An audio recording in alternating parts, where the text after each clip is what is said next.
Halo Tribuners, kita kembali lagi di Teman Ngobrol, Ruang Dialog untuk Bertumbuh. Nah, hari ini Tribuners spesial banget, kita bawain tema yaitu mengenai jangan sampai anak menjadi jarak di antara kita.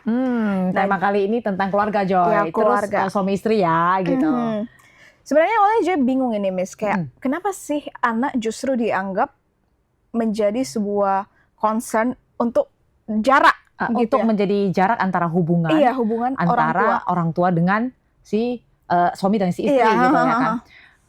Ini cukup unik, Joy. Kadang kita semua berumah tangga dulunya tujuan utamanya adalah untuk punya anak, oke? Tapi ternyata zaman sekarang beda, Joy. Oke, ada orang yang berumah tangga atau punya pasangan ya karena pengen punya pasangan aja. Nah, ketika anak itu dianggap sebagai penghalang malah, dan tanpa sadar si orang tua tidak berkomunikasi sebagai pasangan, lupa perannya sebagai pasangan. Jadi Pasutri. akhirnya ganti. Jadi mereka akan berkomunikasi dan berdiskusi sebagai orang tuanya si A, papanya si A dan mamanya si A gitu. Jadi akhirnya bawa ego masing-masing jadinya gitu.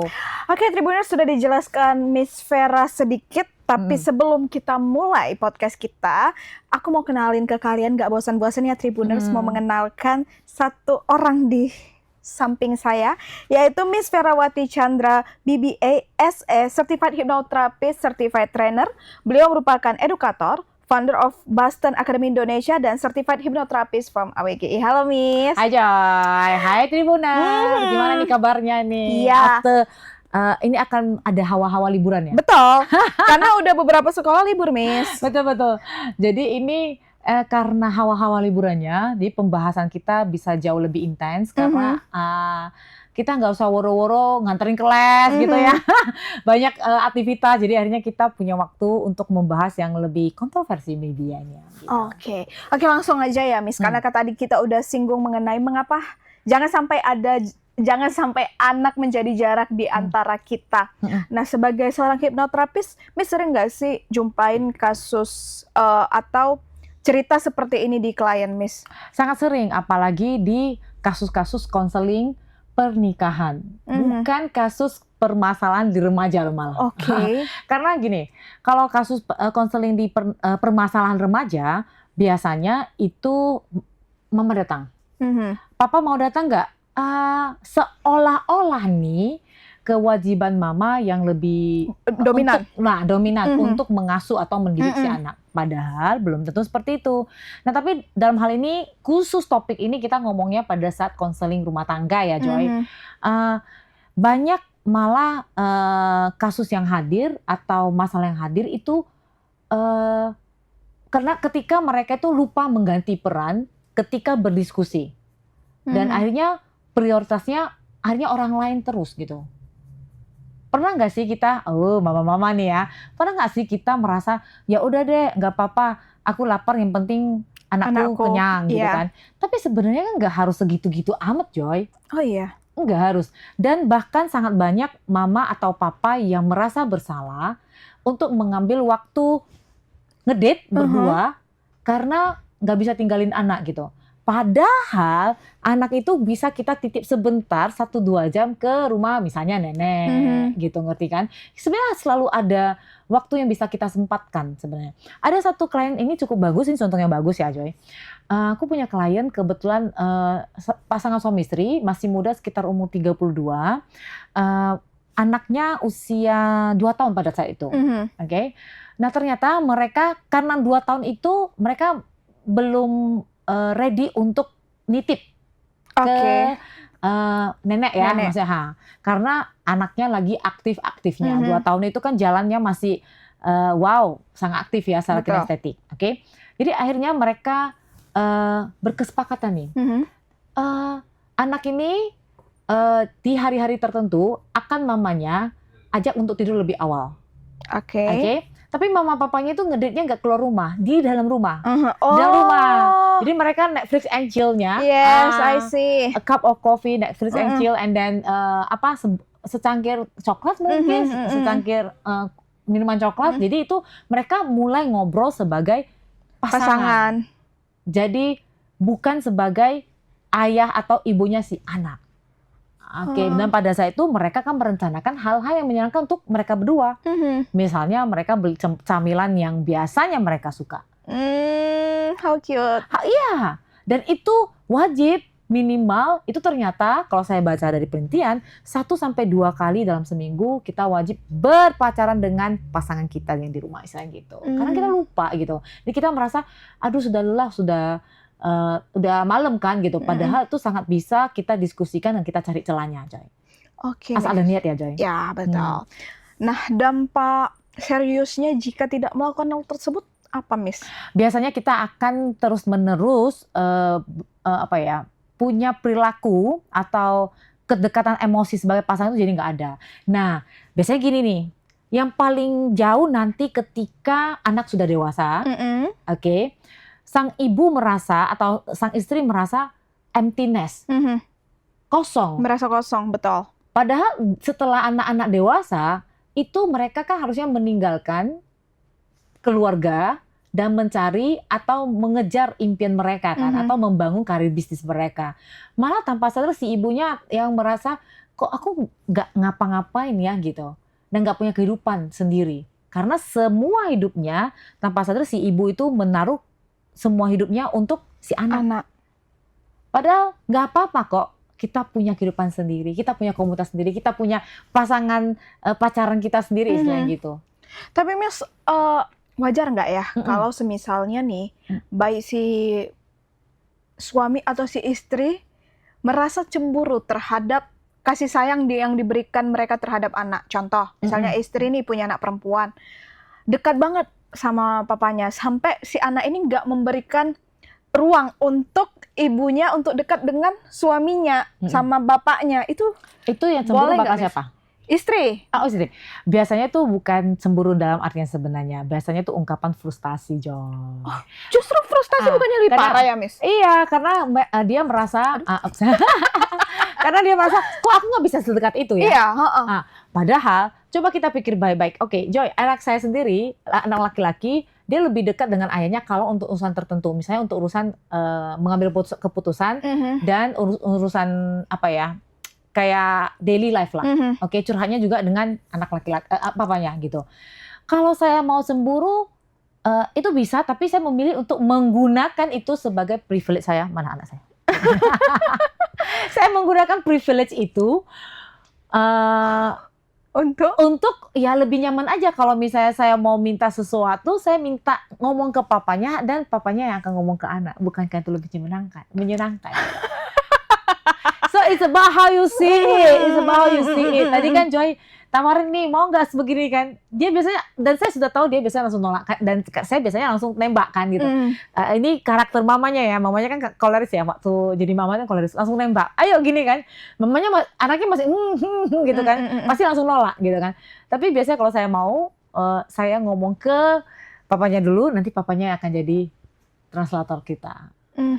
Jadi kita ngerti kan teman-teman. Jadi nggak usah diambil negatifnya, ambil positifnya. Minta pasangan kita justru untuk jadi juru bicaranya.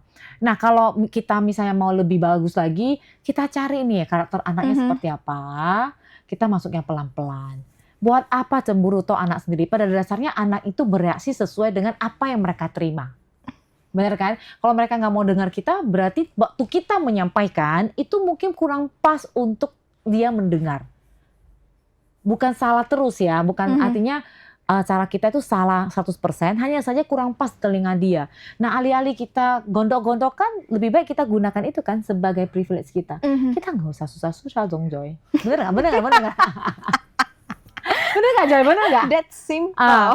Jadi kalau saya saking anak saya itu dekat dengan ayahnya, untung ya anak laki-laki dengan ayahnya kan gitu. Saking dekat, kalau saya ini kalau mau keluar kota, misalnya saya mau ada workshop, he's very fine. Oke. Very fine. Tapi kalau papanya keluar kota, 3 hari saja dia akan nanya, kamu di sana ngapain, sama siapa, Oke, look. Kalau saya ambil itu sebagai negatif, saya akan merasa anak saya kurang perhatian sama saya. Tapi kalau saya sebagai positif, anak saya adalah asisten saya dalam mewakili saya, memfilter hidup bapaknya. Lurus gak nih bapaknya? Gitu kira-kiranya gitu. Terus Miss, tapi itu jadinya anak laki-laki justru lebih dekat sama ayahnya ya? Padahal biasanya ke ibu kan? Itu kan label yang diberikan. Tidak berarti saya tidak dekat dengan anak saya. Hanya saja untuk masalah tertentu, kalau misalnya untuk urusan pelajaran, ya saya guru loh. Tapi untuk urusan pelajaran, anak saya nanyanya sama papanya. Untuk masalah hidup, misalnya bagaimana dia bersikap ketika dia sama temennya lagi ada masalah yang gak nyaman, dia akan ngomong ke saya. Dia akan ngomong ke saya. Dan biasanya itu malam. Tapi kalau ke papanya, dia curhatnya bisa random, whatever he likes gitu. Tapi kalau ke saya, biasanya dia curhatnya malam. Kenapa saya begini ya, Mami? Kenapa dia reaksinya seperti itu ya? Tapi saya seperti ini, saya maunya seperti ini. Nah, kita tandai dulu. Dan ada satu lagi, kalau untuk anak saya, dia bisa sangat nyaman curhat ketika makan. Kita bawa makan. Dia sambil makan makanan kesukaan dia, atau waktu tone-nya santai nih gitu kan. Waktu saya jemput dari kegiatan wusu selesai, kegiatan olahraga, terus kita kadang-kadang seminggu sekali biasanya saya sempatkan waktu untuk makan. Kita cas ya baterai kasihnya ya, quality time-nya kan. Nah biasa dia akan cerita. Misalnya kemarin nih, jadi kita punya peliharaan ikan. Ternyata waktu dia selesai dari pulang les gitu kan, ikannya ini bermasalah, kayaknya airnya kotor gitu kan. Padahal pagi-paginya biasa aja gitu. Nah ikannya ini magap-magap. Jadi dia langsung cerita begitu saya pulang kan, Mami tadi saya lakukan CPR lah bla bla bla bla bla bla. CPR. Jadi saya bilang, kamu kasih dia oksigen? Enggak lah Mami, saya cuma kasih dia seperti gini aja loh gitu. So ketika mereka cerita, itu yang penting sebenarnya sih. Anak-anak ketika cerita berarti mereka tandanya nyaman. Walaupun mereka salah istilahnya, kurang tepat, kita hold dulu, sabar dulu.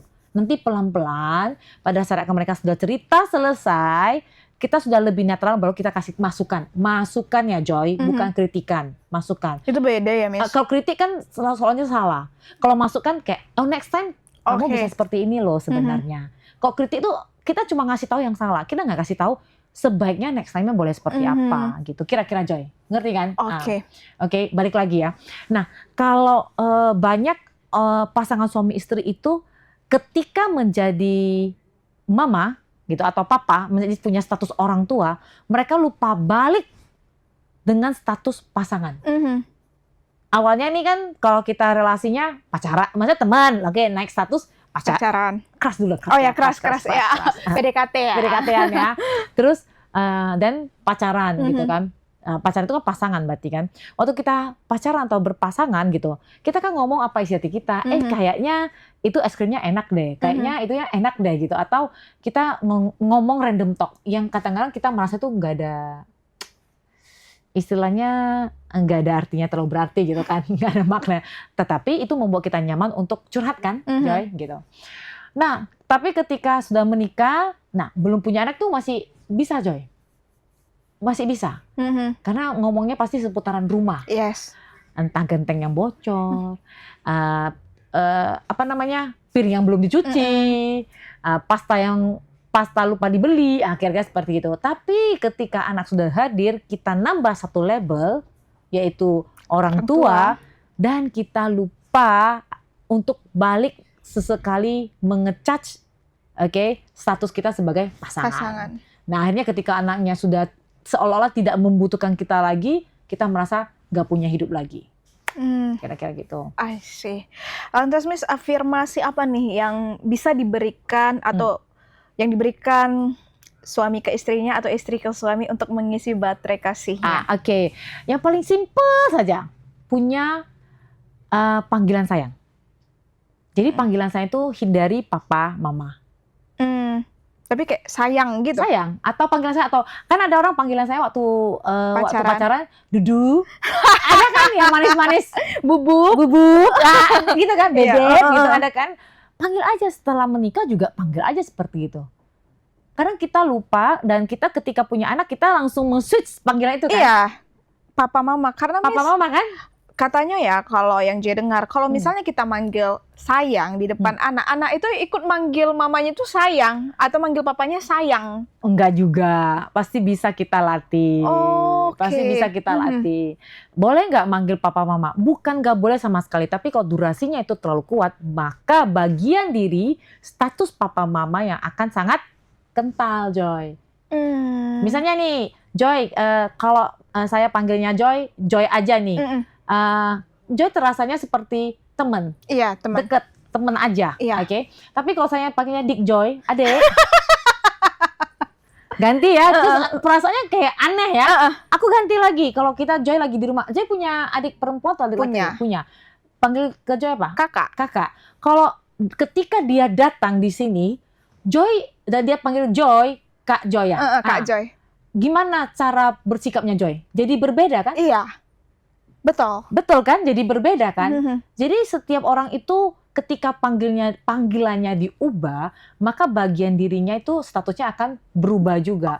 Kalau sering-sering hanya panggil bagian dirinya papa atau mama, maka bagian diri orang tuanya yang akan selalu aktif. Jadi lupa jadi bebek, jadi bubuk, jadi cutie pie. Ini cocok Miss untuk mungkin para orang tua baru ya, yang lagi sibuk-sibuknya ngurus baby ya. Jadi ini bisa nggak sih Miss jadi salah satu pemicu baby blues? Yes. Nah, oke. Jadi ini bisa menambah. Men-trigger istilahnya gitu kan. Tapi satu-satunya pemicu tidak. Men-trigger ya. Oke. Ketika perempuan itu melahirkan, banyak hormon yang berubah. Mereka juga para mama muda, maksudnya yang baru melahirkan, new mom itu, dia lagi mengadaptasi dengan tubuh barunya. Oke, of course itu berubah. Dengan status barunya, dia mesti rawat dirinya yang baru.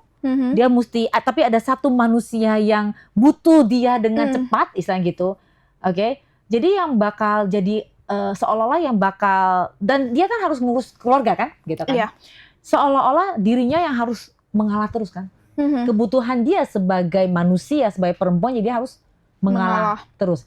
Nah, mengalah 1 kali, 2 kali, 1 jam, 2 jam, 3 jam, 24 jam, 48 jam, dan berhari-hari, akhirnya dia jadi meledak. Dia merasa dia enggak, maka ada kata-kata I'm losing myself. Aku merasa kehilangan diriku sendiri.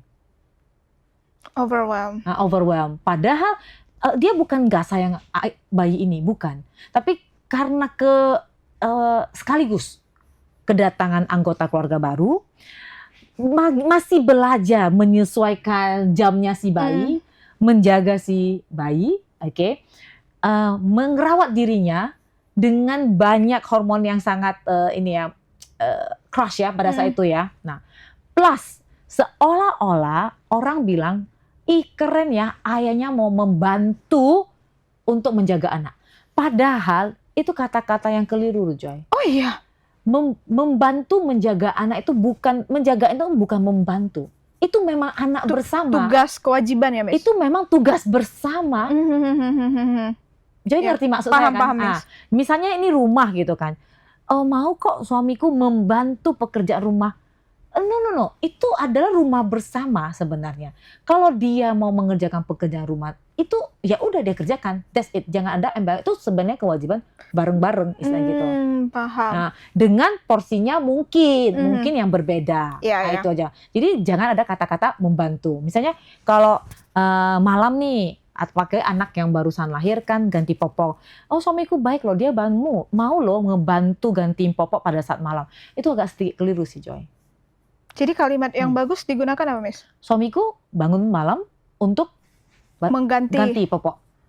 Bukan membantu saya mengganti popok. Seolah-olah macam itu tanggung jawab dia aja ya? Iya, gitu. Padahal itu anaknya bersama gitu kira-kira. Ini kan tanggung jawab bareng-bareng. Mungkin porsinya, mungkin persentasenya, rutinnya berbeda. Jadi coba membantunya dikeluarkan. Kira-kira seperti itu. Tapi Miss, kayak kita melakukan podcast ini ya dengan membuat tema jangan sampai anak menjadi jarak di antara kita, bukan berarti kita mengesampingkan anak kan? Bukan. Justru anak itu kan banyak dibilang ya anak itu anugerah, tapi itu memang benar, oke? Biasanya kalau kita gambar, orang selalu gambar anak di tengah, jadi seolah kita ada jarak. Oh iya, iya lagi. Papa lah yang di paling kiri, anaknya 2, barulah mamanya. Oke, seolah-olah tuh anak tuh seolah-olah ya, anak itu membuat jarak. Coba kita ganti sedikit, anaknya memang di tengah, tapi anak yang menyatukan kita berdua. Ngerti kan Joy? Anak justru yang berapa kali sih kita pernah berantem sebagai pasangan, oke? Sebagai pasangan kita pernah berantem, tapi ketika kita ingat lagi, oh kita punya anak nih, kita punya sesuatu yang menyatukan kita berdua. Yuk kita turunkan ego masing-masing. Coba kita sedikit ganti. Gak ada yang salah kalau anak taruh di tengah, tapi bukan memisahkan kita, menjauhkan kita.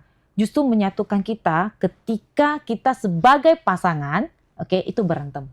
Karena kita waktu pasangan kita jadi pacaran nih, teman-teman yang lagi masih pacaran atau waktu kita berantem kan kita bawa ego kita masing-masing. Dia pikir dia yang paling cantik atau emang dia pikir cuma dia nih mau aku sama aku, kira-kira seperti itu. Kita bawa ego masing-masing, baik dari sisi perempuan maupun dari sisi laki-laki, istilah gitu. Nah tapi ketika kita punya sesuatu yang menyatukan kita berdua, kita mikir lagi nih, worth it nggak kita fight? Ini kalau diterusin ini bisa pisah, tapi worth it nggak kita pisah? Jadi ngerti maksud Miss kan? Paham Miss. Oke. Tapi kalau teman-teman Tribuners punya pertanyaan, boleh langsung chat di kolom chat komen. Oke, kita bisa bahas lagi next. Mana tahu seru kan gitu kan? Iya. Tapi nanti orang malah keliru kan? Kenapa anak justru dianggap sebagai pemisah gitu? Dan banyak ini sih mungkin koreksi ya. Introspeksi juga untuk kita mama-mama. Kita tanpa sadar, ini mama itu apa ya namanya ya? Mama itu biasanya lebih detail, oke? Saking detailnya kita tanpa sadar menomorsatukan, memprioritaskan anak di atas segalanya, bahkan di atas diri kita sendiri, betul ya? Oke. Nah sehingga papa-papanya nih, suaminya ini merasa diabaikan, gitu kira-kira. Joy itu pernah Miss. Tunggu ya sambil Joy cari. Yang Miss bilang tadi adalah ibu itu detail. Pernah mendengar istilah kayak gini. Miss pernah tahu nggak? Ibu kan detail dan seringkali terlalu mengekang. Terlalu controlling. Terlalu controlling. Over control. Iya, over control. Nah, that's why bahasa Inggris dari terlalu mengekang adalah smother. Oh, I see. Ditambahin S di depan karena too much gitu. Too much. Ibu yang melakukan hal tersebut dan Miss itu Joy pertama dengarnya kayak it's a joke. Kayak ya udah bercanda-bercandaan orang bule-bule kan, sampai Miss menjelaskan lagi, oh ternyata memang mungkin ya naluri seorang ibu yang memang dia itu mengontrol ya karena 9 bulan dia bawakan, dia pengen hidupnya anaknya ini detail seperti mungkin yang dia pikirkan. Dan biasanya itu adalah tanpa sadar itu adalah ego kita yang kita bawa supaya anak ini secara perfect nih di mata orang lain. Gak mau ya, ngerti kan? Kita kan masih timur ya gitu. Jadi tanpa sadar kita meletakkan anak ini sebagai pialanya kita. Trofi. Gitu. Oke. Ya Tribuners, itu dia podcast kita kali ini mengenai jangan sampai anak menjadi jarak di antar kita. Dan menurut aku ini memang temanya cukup menarik untuk dikembangkan lagi. Mana tahu Tribuners nih ada penasaran atau pertanyaan bisa langsung komen di kolom komentar. Satu lagi Joy. Oh apa Miss? Aku punya satu kasus nih ya, teman-teman boleh analisa. Ini kasusnya 1 tahun lalu mereka datang dengan kasus rumah tangga memang, oke. Jadi sang istri menyalahkan lah quote and quote-nya ya. Pasti begitu istri datang, suami saya begini, gitu. Ngerti kan? Jadi waktu suami datang juga pasti sama, istri saya begini. Oke, saling lah ya kan. Oke. Terus saya tanya, oke, boleh nggak saya tahu aktivitas kalian berdua itu di rumah ngapain aja kalau sebagai keluarga gitu kan?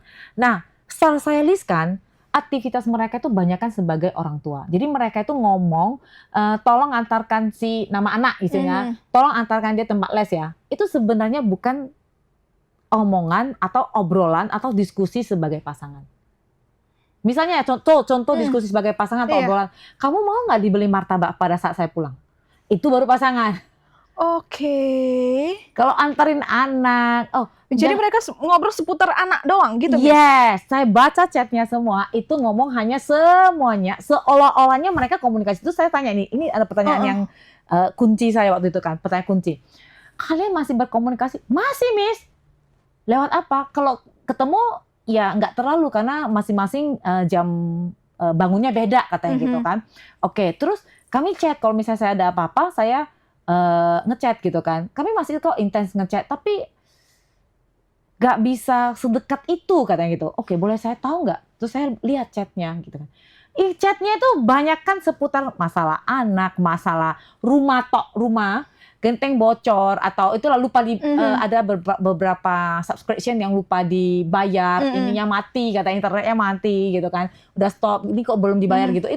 Itu bukan omongan sebagai pasangan yang secara deket ya istilahnya gitu. Itu namanya hubungannya kurang bermakna. Kira-kira seperti gitu, Joy. Jadi perlu untuk mengetahui ya, komunikasi ternyata bukan hanya soal itu aja, bukan soal tentang yang lain. Bisa, kita boleh banget punya goal bersama sebagai pasangan. Sama pasangan tok doang. Mungkin sekarang belum bisa, misalnya gitu bilang, misalnya pengen bareng-bareng apa, karena anak masih kecil mungkin belum bisa, tapi itu wajib direncanakan. Oke, kira-kira gitu, Joy. Kira-kira gitu, Tribuners. Suka Joy temanya ini.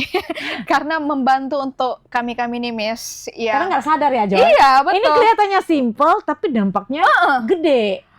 Kayak, ya mungkin nanti ya, kalau udah punya anak baru terasa. Tapi sebelum punya anak, kita kan udah harus planning.